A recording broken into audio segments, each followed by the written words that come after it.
দেখেন, আমরা চাই আমাদের দেশে আইনের শাসন প্রয়োগ হোক, তবে কোনো নিরপরাধ কেউ যাতে অপরাধীদের কারণে শাস্তি না পায় সেদিকটাও আমাদের খেয়াল রাখতে হবে।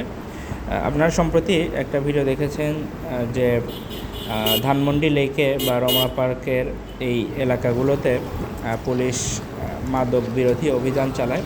সেখানে সামনে যাকে পায় তাকেই প্রহার করা হয়, মারধর করা হয়।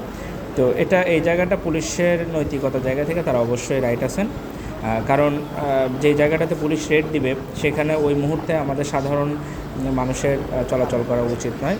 আপনারা ভিডিওতে যে ছেলেটাকে মারতে দেখছেন, তার কাছে অবশ্য পুলিশ চেক করে কিছু পাওয়া যায়নি, জানি না সে নিরপরাধ কিংবা জড়িত কিনা।